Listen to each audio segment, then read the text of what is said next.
Insulin ही अब उनकी जिंदगी की डोर थी।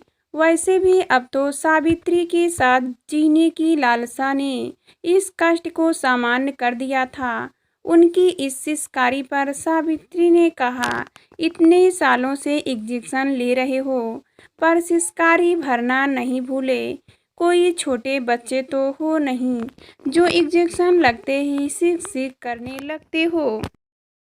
सावित्री, तुम्हें मैं बड़ा लगता हूँ, रघुवीर ने हमेशा की तरह सावित्री से कहा। अब उनके लिए तो सावित्री ही सर्वस्व है, एक मित्र, साथी और प्रेमी। हाँ, प्रेमी भी। इसलिए तो जब जब सावित्री चश्मा चढ़ा अपनी आंखों को फैलाकर इंजेक्शन भरने लगती, रघुवीर एकटक उनके चेहरे को ताकते रहते और जब वह इंजेक्शन लगाती रघुवीर सिसकारी जरूर भरते। सावित्री को पता था रघुवीर ऐसा जानबूझकर कर सकते हैं, फिर भी वह यह जरूर कहती, सच में इंजेक्शन से बहुत दर्द होता है। इसके बाद रघुवीर के ना के साथ शुरू हुआ संवाद सावित्री के जिंदगी की डोर था। 10-10 साल बीत गए थे रघुवीर और सावित्री को इस वृद्धा आश्रम में आए। यहाँ पहला कदम रखने के दुख अब हृदय के किसी कोने में दबकर रह गया था। जब ये आए थे तब दोनों के पैर साथ चलते थे और अब हृदय की धड़कन भी साथ चलने लगी थी। जैसे एक की थम जाएगी तो दूसरी की भी। मैं बैठ जाऊं? सावित्री ने पार्क में लगे झूले पर बैठे रघुवीर से पूछा। पर रघुवीर का ध्यान तो कहीं और था। वह सामने रखे गमले में लगे कैक्टस को एकटक ताक रहे थे। मैं भी बैठ जाऊं यहाँ? सावित्री ने दोबारा पूछा। इस बार भी कोई जवाब नहीं मिला तो सावित्री ने झूले पर बैठ गई। थोड़ी देर झूले के साथ मौन भी झूलता रहा। उसने अचानक पैरों को जमीन पर रखकर झूले को रोककर पूछा, आप केवल कैक्टस को ही क्यों देखते हैं? मुझे लगता है इस जीवन में मैंने कैक्टस ही बोए हैं, इसलिए कैक्टस मुझे अच्छा लगता है। शायद इसी वजह से यहाँ हूँ भी। अचानक झूले के रुकने से रघुवीर जैसे नींद से जगे थे। कैक्टस में भी फूल लिखते हैं। हो सकता है यह आश्रम भी तुम्हारे लिए कैक्टस बन जाए। सावित्री ने आशावादी विचार व्यक्त करते हुए कहा, कभी कभी कैक्टस से भी संबंध की शुरुआत हो सकती है। रघुवीर जब से यह आश्रम में आए थे उनके चेहरे पर उदासी छाई थी। आश्रम में रहने वालों से भी यह बहुत कम बातचीत करते थे, हमेशा अकेले ही बैठे रहते थे। एक दिन रात के 2 बजे सावित्री ने झूले पर बैठे देखा।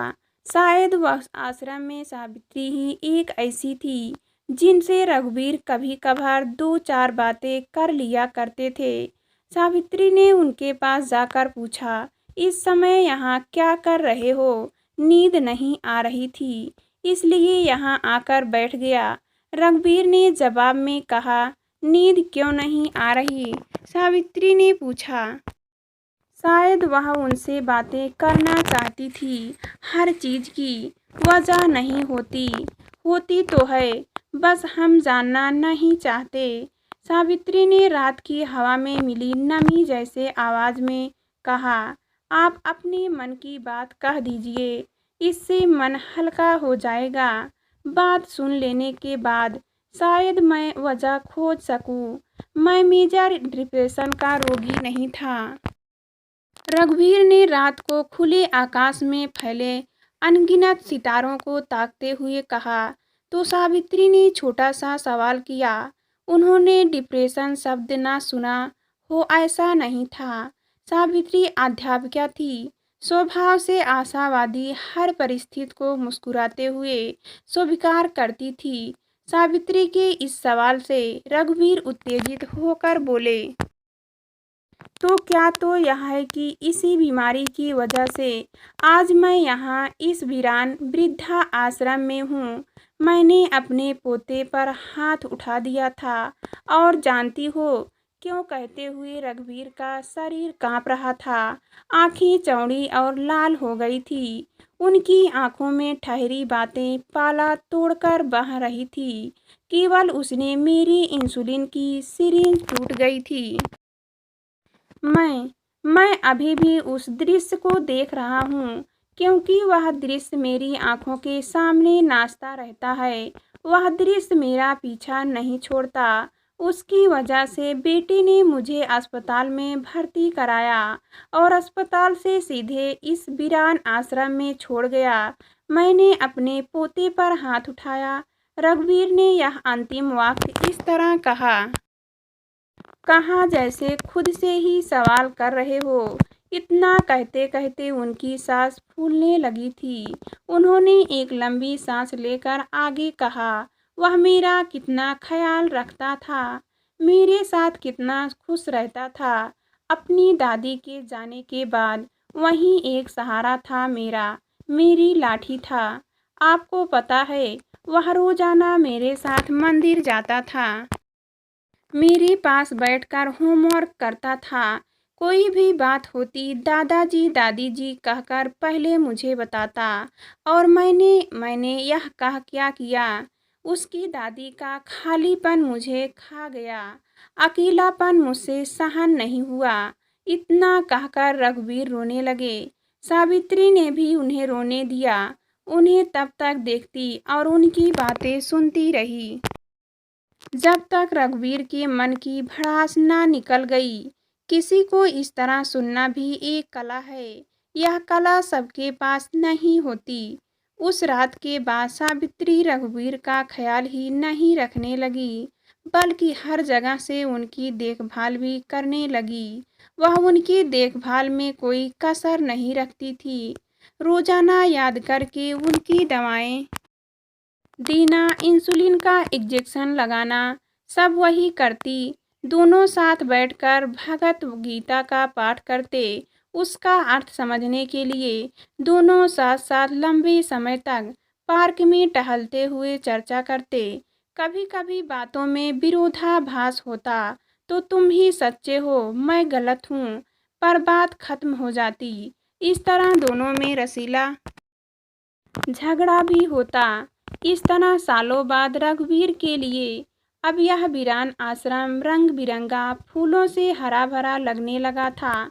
एक दिन सावित्री का बेटा उससे मिलने गया। उसने माँ से घर चलने को कहा, पर वह घर जाने को राजी नहीं हुई। उस समय रघुवीर को पता चला कि सावित्री स्वेच्छा से आश्रम में रहने आई थी। वह तो अपने गांव में ही रहना चाहती थी, पर उनका बेटा गांव का सब कुछ बेचकर शहर में रहना चाहता था। सावित्री सादगी से जीने की आदी थी, इसलिए उन्होंने बेटे से कहा था, मैं वृद्धा आश्रम में रहूंगी।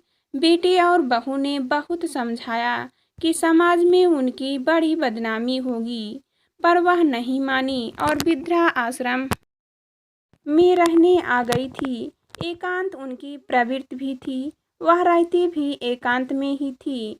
पर सावित्री और रघुवीर को कहाँ पता था कि वृद्धा आश्रम में आने के बाद उन एक साथी मिल जाएगा, जिससे निरंतर बातें की जा सकेगी, नाराज भी हुआ जा सकेगा और मनाया भी जा सकेगा। इतने सालों से साथ रहते रहते उनके बीच सात्विक प्रेम का सेतु बांध गया था।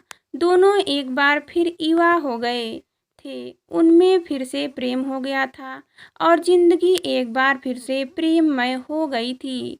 प्रेम तो कभी भी कितनी भी बार हो सकता है, पर प्रेम व्यक्ति से नहीं, उसके व्यक्तित्व से होता है। रघुवीर कभी फूल तोड़कर सावित्री को देते तो कभी कोई माला बनाकर जूड़े में लगाते थे। यह सब करने में वह जरा भी नहीं शर्माते थे। उसी तरह सावित्री भी प्रेम भाव से यह सब स्वीकार करती।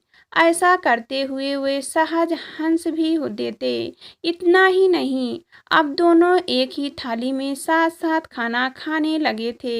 ऐसे में एक दूसरे को खिला भी देते। बस एक ही कौर में पेट भर जाता।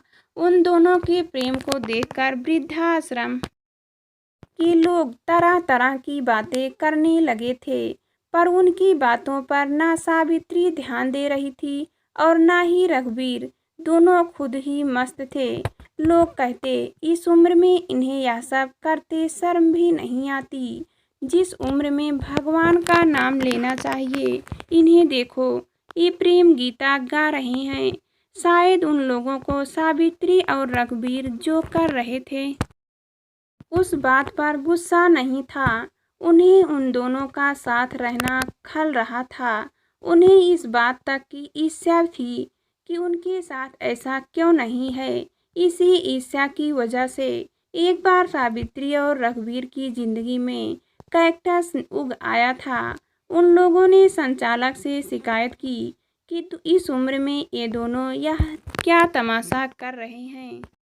एक वृद्धा ने तो कहा कि अगर किसी ने इन दोनों को एक साथ देख लिया तो आश्रम को लोग जो चंदा देते हैं देना बंद कर देंगे। इन्हीं लोगों की बातों में आकर संचालक ने रघुवीर और सावित्री को फोन करके सारी बात बताई। रघुवीर के घर से तो कोई जवाब नहीं आया। कहा गया कि आपको उनके बारे में जो निर्णय लेना हो लीजिए, हम लोगों से कोई मतलब नहीं है। जबकि सावित्री का बेटा तो उन्हें घर ले जाना चाहता था, पर इस बार भी उन्होंने मना कर दिया। तब बेटी ने कहा, मुझे पता नहीं था कि मम्मी इसलिए अकेली रहना चाहती थी। अंत में निर्णय लिया गया कि किसी भी तरह रघुवीर और सावित्री को आश्रम से बाहर करना है, और किया भी वही गया। निर्णय सुनकर दोनों में से किसी ने भी कारण नहीं पूछा। उन्होंने तो तय कर लिया था, कुछ भी हो दोनों साथ रहेंगे। आर्थिक रूप से वे सुदृढ़ थे ही, केवल शरीर से ही कमजोर थे, लेकिन दोनों के मन मजबूत थे, इसलिए तन की चिंता नहीं थी। वे खुश थे, दोनों एक दूसरे की सांस थे। सावित्री ने आश्रम के गेट से निकलते हुए कहा, आगे का रास्ता अब शायद कैक्टस के फूल की तरह होगा। सावित्री और रघुवीर एक दूसरे का हाथ थामे आगे बढ़ते गए, बिना किसी परवाह के अनंत प्रेम की यात्रा पर।